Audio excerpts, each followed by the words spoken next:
Buenos días, mi nombre es Soledad Isea, yo soy oncóloga clínica del Hospital de Gastroenterología Carlos Bonorino Udaondo en Buenos Aires. Quería agradecer a iCáncer por la invitación a participar de este módulo de oncología sobre diversidad. Específicamente esta charla es sobre cáncer de recto y ano en la comunidad LGBTQ. Hay 7 tipos de cáncer que pueden afectar más frecuentemente esta población. Básicamente son los tumores de ano, mama, cáncer de cervix, colorectal, endometrio, pulmón y próstata. Es muy importante remarcar, ¿no?, que la falta de conocimiento de los oncólogos con respecto a los problemas específicos de esta comunidad puede traducirse a veces en conductas de prácticas subóptimas, y hay muchas evaluaciones y encuestas. Esta es una que se publicó en JCO hace 2 años, una encuesta específica de oncólogos acerca de preguntas específicas de cáncer en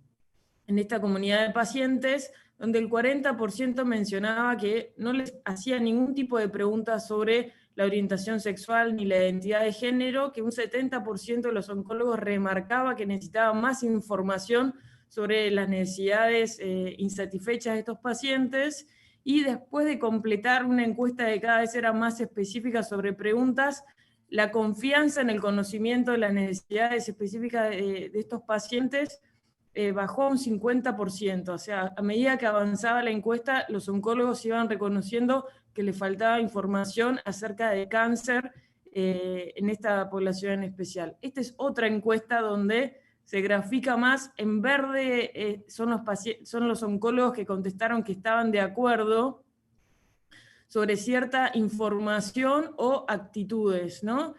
Muy pocos, o sea, es bastante heterogénea la respuesta sobre la información que tenían los oncólogos sobre el testeo y el screening en pacientes de la comunidad, ya sea en el screening de tumores de cervix, o en el screening o en el PAP anal, y también la mayor, por ejemplo, población relacionada, ¿no?, con un tabaquismo más severo que la población heterosexual, y también muy heterogéneas las respuestas acerca de cuán confortables se sentían en el manejo de estos pacientes, en la información que tenían sobre sus necesidades, cuánto le preguntaban acerca de su orientación sexual. Entonces, esto significa, esta es una encuesta de hace 1 año, que falta mucha información, entrenamiento y reconocimiento, incluso de parte de la comunidad médica, para el manejo de los pacientes. Está claro, ¿no?, cuáles son, digamos, los distintos subgrupos o minorías dentro de esta comunidad, pero lo que falta en las historias clínicas, ya sea de papel o electrónicas, es que los oncólogos empecemos a preguntar de esta información sobre la orientación sexual, la identidad de género, y tener más datos de estos pacientes, no solo en la consulta, sino información basada en ensayos clínicos e investigación centrada en el ámbito académico para tomar decisiones en el futuro. Esta población está caracterizada porque tiene mayor tasa de tabaquismo y de uso de alcoholismo que los pacientes que son heterosexuales. Según PubMed, o según algunas publicaciones, en el 2002 solo el 0,1% de todas las publicaciones de PubMed tenían que ver con issues relacionados con problemas específicos de la comunidad LGBTQ, y una década después aumentó de un 0,1 a un 0,3%, o sea, es mínima la información o la relevancia o las publicaciones acerca de la comunidad y tumores específicos. El NIH sacó un plan estratégico para investigar sobre los pacientes, ya sea lesbianas, gays, bisexuales, transexuales o transgénero, intersex o queer, pero toda la investigación de los programas del NIH están basados en investigación en esta población para HIV u otras patologías, pero solo el 2% está destinado a cáncer, y los pacientes tienen muchas barreras para seguir las guías de screening. Por ejemplo, dentro de las barreras identificadas en esta comunidad, se sabe que los pacientes desconocen cuáles son sus riesgos mayores en base a su orientación o identidad sexual, si tiene algún factor de riesgo en especial, y por otro lado, que buscan muchas veces lugares que sean más amistosos con la comunidad, donde se sientan menos discriminados, o a veces hay miedo en la atención. Entonces todas esas barreras a veces culturales y de acceso también influyen y no facilitan el screening. Por otro lado, también es súper interesante que NCCN reconoce que no hace importancia, no pone el foco en ninguna de sus guías de cáncer, ¿no? Guías que todos leemos, en responder issues específicos de la comunidad. ASCO hace 3 años recién sacó como un postulado remarcando todas las necesidades que se necesitan para mejorar la educación, no solo de los pacientes, sino de la comunidad médica y de los centros o proveedores de salud, para identificar cómo tratar mejor estos pacientes. Y hay algunos programas, sobre todo en Estados Unidos, que establecen cuáles son las skills, las habilidades que deberían tener los médicos y los centros para evitar las disparidades, ¿no? que tienen que ver con esta población en especial, y eliminar ciertos gaps para el mejor manejo de los pacientes, y también facilitar la colección de los datos, que en las estadísticas toda esta información esté disponible, porque hasta que no se junte toda esta información no vamos a tener datos para tomar mejores decisiones.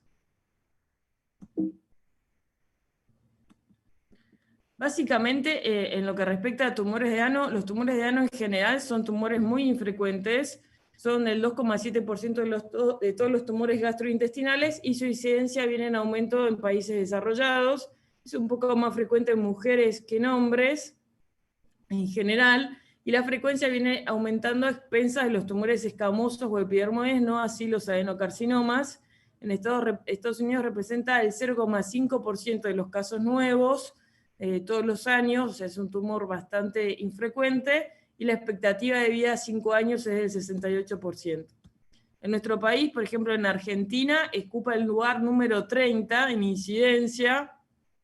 Son bastante pocos los casos, 263 aproximadamente, según nuestros registros, por año. Esta es una serie que es de Canadá, de registros de Canadá, específicamente de cáncer de ano, y ellos analizaron particularmente la comunidad LGBTQ, y encontraron que, si bien la incidencia de cáncer de ano era similar a la de Estados Unidos en su frecuencia, que había distintas zonas autoidentificadas como comunidad o vecindarios, ¿no? relacionados, donde había más densidad de pacientes de esta comunidad. En esas zonas encontraron mayor casos de cáncer de ano, y ellos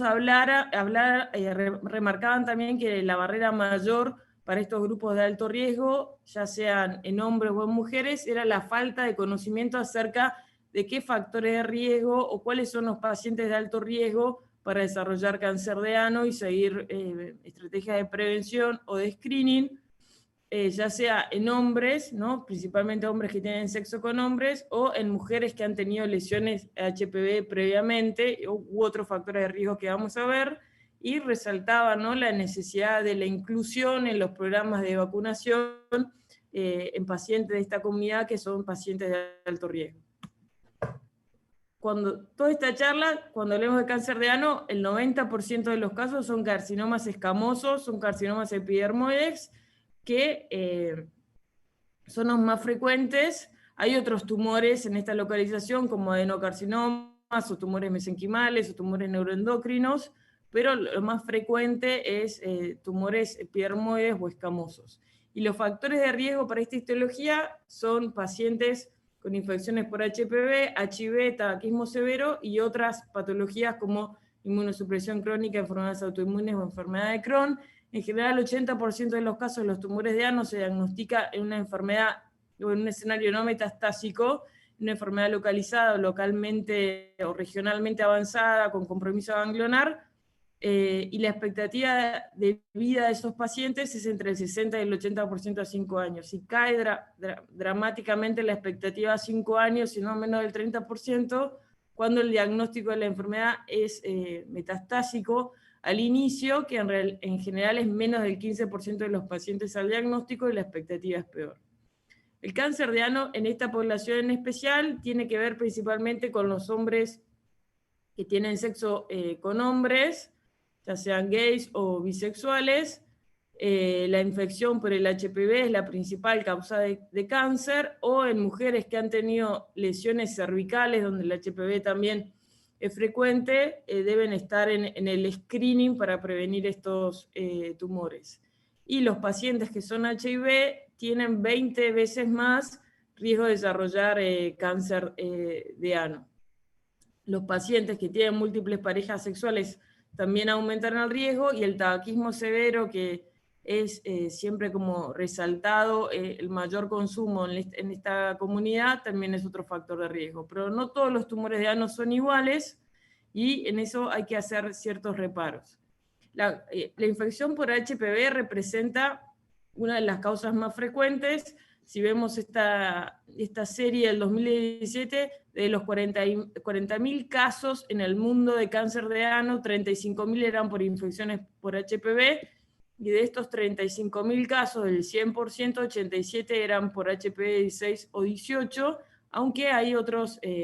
genotipos de HPV menos frecuentes, pero que también están asociados. Pero es significativo el impacto, ¿no?, del HPV 16, sobre todo en los tumores de ano. Esta serie se la puse porque más allá de la región de donde provenían los datos, o la década o la edad del diagnóstico de los pacientes, predominaba el HPV 16, seguido por el 18, pero fíjense que los datos de género de los ensayos clínicos solo dividen hombres y mujeres, y hay un montón de otros datos que nos estamos perdiendo en los ensayos clínicos para entender mejor la necesidad de la comunidad. Por otro lado, los pacientes que tienen cáncer de ano e infecciones por HPV tienen un microambiente tumoral diferente. Los pacientes con infecciones por HPV positiva, independientemente del genotipo 16 u otro, tienen un microambiente mucho más inmunogénico, atraen más linfocitos, tienen mayor expresión de interferón gamma, atraen más CD3, más CD8, expresan en mayor porcentaje el PDL1. En cambio, los tumores que no se desarrollan, que no están asociados al HPV como una vía de carcinogénesis, tienen un microambiente tumoral con una menor inmunogenicidad. Y también estos pacientes que son HPV positivos o negativos tienen drivers o mutaciones somáticas diferentes, y toda esta información del microambiente o mutaciones en general es importante porque nos va a permitir quizás en el futuro estratificar el tratamiento de los pacientes en base a su microambiente tumoral, o si tienen algún driver especial, ya anticipándonos si son positivos para HPV o negativos, para pensar en algún tratamiento, aunque todavía esto no está del todo desarrollado. Siempre nos preguntábamos si los pacientes HIV positivos tenían un microambiente diferente. Esta es una revisión que compara pacientes HIV positivos y HIV negativos, y compara distintas densidades de células inmunes que son muy relevantes, y no encuentra en ninguna de estas subtipos celulares diferencias significativas en los pacientes con tumores asociados a HIV o no asociados a HIV, y esto es importante porque parecería que no cambiaría demasiado el microambiente tumoral. Y esto es importante también para pensar en nuevas drogas relacionadas con la inmunoterapia. Y cuando se analiza la expresión de genes entre pacientes HIV positivos y negativos, en general comparten una gran cantidad de genes, sobre todo los que tienen que ver con la sobreexpresión del interferón gamma, que es el gen. Esta sobreexpresión es lo que más activa la secreción de citoquinas y dirige, ¿no?, la atracción e infiltración de linfocitos y expresión de PDL1. Cuando hablamos de cáncer de ano, independientemente de todo, siempre vamos a seguir un TNM. Esa es la última edición del 2018, donde es muy importante la estratificación en estos pacientes, sobre todo con resonancia de alta resolución de pelvis, donde vamos a evaluar el tamaño del tumor y la presencia de ganglios, no solo perirectales o ilíacos internos o externos, sino también hay que buscar ganglios inguinales, y obviamente la estadificación a distancia, pero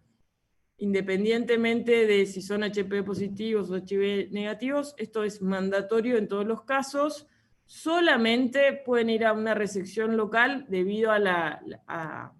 ubicación del tumor. Uno va a evitar toda la amputación abdominoperineal siempre que sea posible, y la resección local solo está indicada en los T1, N0, de los tumores que son del margen anal. Todos los tumores que surgen a nivel perianal, ahora se les llaman tumores perianales, ya la clasificación del margen está media en desuso, hasta 5 centímetros del esfínter anal. Entonces, los tumores que sean T1N0 del margen, es decir, que midan menos de 2 centímetros y no tengan ganglios comprometidos y que puedan ir a una resección local y que no sean pobremente diferenciados, si tienen buenos márgenes de seguridad, idealmente de 1 centímetro, son pacientes con una buena resección local, el tratamiento sería suficiente. Y estos pacientes T1N0 con buenos márgenes de seguridad bien diferenciados, la evolución a largo plazo es la misma si tiene una resección local o un tratamiento de quimioterapia definitiva. Las guías de ESMO o NCCN no se han actualizado mucho en cáncer de ano en general. Obviamente estas guías no hacen ningún reparo en especial en pacientes de la comunidad LGBTQ.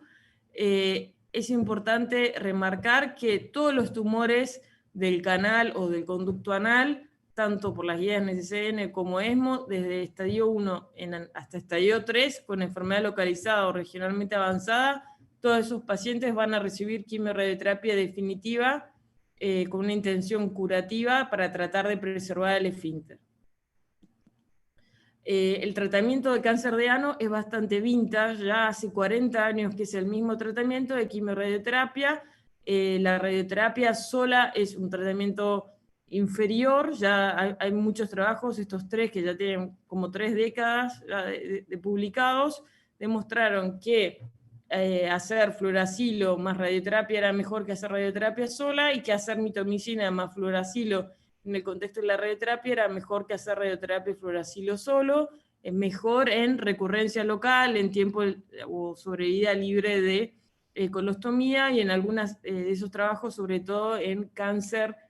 o sea, en sobrevida específica de cáncer anal. Algunos otros trabajos trataron de complejizar un poco el tratamiento y agregar más quimio, ya sea como inducción o mantenimiento, consolidación después de ese periodo de quimioradioterapia. 3 estudios negativos en demostrar un beneficio adicional o una superioridad en distintos esquemas que comparaban el tratamiento estándar de mitomicina, fluoracilo y rayos con otros esquemas de inducción o consolidación basado en cisplatino y fluoracilo. Los outcomes a largo plazo eran similares, una rama mucho más tratada que el tratamiento estándar, que no aportó un beneficio, pero desde ya, si uno no tiene acceso a la mitomicina por ciertas circunstancias, el cisplatino y el fluoracilo pueden ser una opción en este contexto, y en muchos casos, sobre todo en pacientes HIV,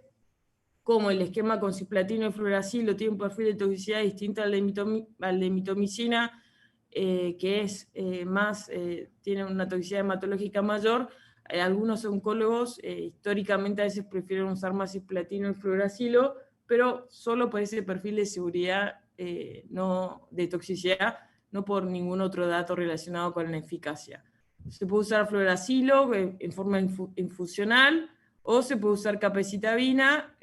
Hay 2 ensayos fase 2 y 2 trabajos retrospectivos que cambiaron el uso, la colocación de un portacat, el tratamiento infusional el día 1 a 5 y después del día 29 hasta el día 31. Entonces, la capecitabina permite, ¿no?, un tratamiento mucho más ambulatorio y menos invasivo. Lo más importante es que estos tumores se tienen que esperar hasta los 6 meses o hasta la semana 26 para evaluar la respuesta, porque antes se evaluaba a las 11 semanas, pero vemos que a la semana 26 aumenta el porcentaje de pacientes de un 67 a un 85% de pacientes que logran respuestas completas, sin necesidad de cirugía. Entonces hay que saber esperar a estos pacientes hasta la semana 26 para no indicar una cirugía, que es una amputación que cambia la calidad de vida en forma permanente de los pacientes, y después encontrarnos en la patología que no hay residuo tumoral o que el paciente tuvo una respuesta completa patológica. Algunas características especiales que pueden ser relevantes en esta población es que los pacientes HIV en general tienen mayor toxicidad al tratamiento. Hay varias series que dicen eso, sobre todo tienen mayor radiodermatitis, mayor sensibilidad, sobre todo cutánea, al efecto de la radioterapia. Y nosotros tenemos una serie que compartimos con un grupo de Brasil, donde comparamos pacientes que son HIV positivos, HIV negativos, 179 pacientes, 24% eran HIV positivos, y vimos, por ejemplo, en este gráfico, que los pacientes que logran respuestas completas en el subgrupo de pacientes HIV tardan más de 6 meses. A los 6 meses, solo los HIV positivos habían logrado un 41% de respuestas completas y a los 6 meses un 58%. Y acá también vemos las diferencias en los esquemas seleccionados, ya sea el esquema de Nigro o el uso de cisplatino en pacientes de LAC2, en pacientes HIV positivos, donde si bien predomina el uso de mitomicina, hay algunos oncólogos, sobre todo en pacientes que tienen baja cantidad de CD4 o con cierta perfil de toxicidad o preferencias, que eligen el uso de cisplatino específicamente en esta población. También es relevante remarcar que los tumores asociados a HPV tienen un mejor pronóstico y están asociados a mejor sobrevida global y también están asociados a menor riesgo de recurrencia local. Entonces, saber si el paciente es HIV positivo, saber si el tumor está asociado a HPV, nos puede dar un montón de información sobre el manejo del paciente, no solo en la chance de responder, sino en su evolución y también como marcador pronóstico. Esta es una serie nuestra de pacientes con cáncer de ano no metastásico que publicamos hace muy poquito, de 78 pacientes no metastásicos. Fíjense que, bueno, en nuestra serie solo el 14% era HIV positivo, eran tumores bastante no metastásicos, pero con 60% casi tenía enfermedad o compromiso ganglionar. De estos pacientes, el 83% tenía infección por HPV de alto riesgo y un 4% por HPV de bajo riesgo. Otra vez, nuestros datos son similares a lo de la literatura en el riesgo de HPV y el cáncer anal. Predominaba desde ya HPV-16, aunque tuvimos coinfecciones de HPV-16 con otros genotipos, y tanto en los HIV negativos como en los HIV positivos había infecciones por HPV, aunque hubo una diferencia significativa en tener más infecciones por HPV de alto riesgo en los pacientes HIV negativos. Y lo que vimos también muy interesante es que los pacientes que tienen mayor sobreexpresión de PDL1, que lo vimos antes en los pacientes de HIV positivos, a mayor expresión de PDL1, los pacientes tuvieron mayor chance de respuesta, mejor sobrevida libre de enfermedades, sobrevida global, que los pacientes que tenían tumores PDL1 negativos, y desde ya lograr una respuesta completa, identificando factores pronósticos o que potencialmente pueden predecir la respuesta. Vemos que los pacientes que logran esa respuesta completa o que los esperamos hasta esa semana 26 y que la logren, eso también impacta la sobrevida libre de enfermedad en la sobrevida global. Los pacientes con mayor expresión de PDL1 en general están asociados a mayor expresión de CD3 y a mayor expresión de CD8. Si bien nosotros no encontramos con los linfocitos una asociación significativa con outcomes a largo plazo, sí, quizás eso está relacionado por el tamaño de la muestra, pero los pacientes con PDL1 positivo eran tumores que tenían mayor densidad de linfocitos que los PDL1 negativos. Y también vimos, como les mostré antes, que las mutaciones de PI3K y las mutaciones de P53 son los dos drivers más frecuentes en tumores de ano. Cuando los tumores de ano fracasan durante la vigilancia, el tratamiento de quimio-radioterapia o progresan, durante la evolución en general por todas las series recaen localmente. Recordemos que solo menos del 15% tenían metástasis al diagnóstico y solo 20% de los pacientes hacen metástasis a distancia. En general es una enfermedad que si no conocemos, si no manejamos bien y no tratamos de estudiarla en profundidad, son tumores que vuelven a reaparecer localmente con todas las consecuencias que trae en la pelvis, no solo funcionales, sino sexuales, intestinales, urinarias. Cuando la enfermedad es metastásica, el tratamiento de estándar sigue siendo carboplatino, cisplatino, fluoracilo, y en la segunda línea ya viene la inmunoterapia. Esta es una serie también que compartimos con el AC Camargo, donde vimos que los pacientes HIV metastásicos no les iba peor que a los no HIV, sin diferencias significativas en sobrevida global o en PFS, ya en el contexto de enfermedad metastásica. Desde ya el rescate quirúrgico no es lo ideal, pero si la progresión es local es una chance y tiene buena evolución a largo plazo, pero es una medida que uno no quiere tomar. El estándar del tratamiento hace 2 años es carboplatino más paclitaxel, que demostró en este ensayo que fue el INTERACT, en un diseño PIC de Wiener, que tenía la misma tasa de respuesta que era el endpoint primario en comparación con cisplatino y fluoracilo, con un mejor perfil de toxicidad, con datos de PFS similares, una mejor tendencia en sobrevida global que el cisplatino y el fluoracilo, aunque esto era un endpoint secundario. DCF modificado con ajuste de dosis es otra alternativa para pacientes con enfermedad metastásica o mayor tasa de respuesta. No hay fase 3 sobre este trabajo, pero en pacientes con performance 0 o performance 1 puede ser una opción cuando uno quiere lograr mayor tasa de respuesta en pacientes jóvenes en buen estado general. Esta es una serie retrospectiva del Memorial de 10 años de pacientes con cáncer de ano tratados sobre un esquema basado en cisplatino y fluoracilo en forma infusional durante 48 horas con tasa de respuesta de 48% en este escenario metastásico. Los tumores de ano en general tienen baja carga mutacional, pero como están asociados a ciertas infecciones virales, podrían responder mejor por esa carga viral y el mayor riesgo de hacer proteínas, ¿no? Y antígenos que actúen atrayendo, haciendo ese microambiente más inmunogénico, pueden ser sensibles a la inmunoterapia. Ya hay un montón de evidencia con nivolumab y con pembrolizumab, y las guías recomiendan usar la inmunoterapia ya como segunda línea. Este es un trabajo que ya tiene 3 años, es nivolumab, no medían el PDL1,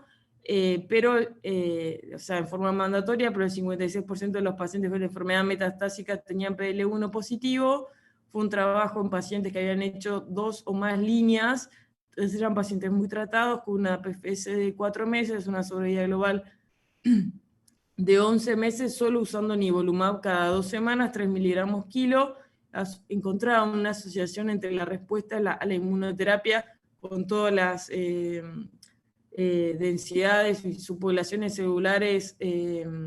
como CD8 o pacientes con sobreexpresión de PL1 como biomarcadores que podrían funcionar para seleccionar mejor los tratamientos. Y esta es la serie actualizada con datos del año pasado de la experiencia de pembrolizumab en tumores de ano en fase 1B y después en fase 2, en también tumores de ano con 2 o más líneas, pacientes con un performance de 0 o 1, en general hubieron más mujeres. El PL1 en fase 2 ya no era mandatorio, pero los pacientes que más respondieron al tratamiento tuvieron mayor sobreexpresión de PL1, era pembro 200 miligramos cada 3 semanas. Tuvieron una tasa de respuesta del 14% de los tumores con PL1 positivo, como les había contado antes, en comparación con un 3% de los pacientes que son PL1 negativos. La tasa de respuesta en pacientes que ya han hecho 2 o más líneas fue del casi 11%, y el PL1 positivo fue el 73% en toda la población. Es notoria la duración de respuesta por RECIST, es casi la misma duración. Los pacientes que responden persisten después de los primeros 12 meses hasta los 24 meses con la misma beneficio con el nivolumab, y estos son datos de curvas, ¿no? Kaplan-Meier, específicamente de la PFS, donde se ve también como una cola, ¿no? Hay que identificar realmente quién merece o que su grupo se va a beneficiar mejor de la inmunoterapia, pero recordar que estos son pacientes con pocas opciones de tratamiento y eran pacientes que habían hecho más de 2 líneas previas. Hay un montón de trabajos de inmunoterapia en distintos contextos, primeras o más de 2 líneas, con el uso de nivolumab más ipilimumab, o hacer carbopacli y seguir con la inmunoterapia con el mantenimiento. Muchos ensayos ongoing con también atezolizumab o abelumab y cetuximab. Lo más interesante de todos estos trabajos, que todavía no tenemos los datos, es que están incluyendo pacientes HIV positivos con distintos criterios o requerimientos en base a los valores de CD4, pero esta es información relevante para entender un poco más estos tumores, estratificar los pacientes según esos valores y sentirnos más seguros, ¿no? Al momento de tratarlos y identificar necesidades propias de esta población. Entonces, el cáncer de ano en la población LGBTQ, hay que recordar que los pacientes de mayor riesgo son los hombres que tienen sexo con hombres, las infecciones por HPV, HIV, el tabaquismo severo son más frecuentes. Esos pacientes deberían estar en un screening de alto riesgo con PAP anal o con anoscopías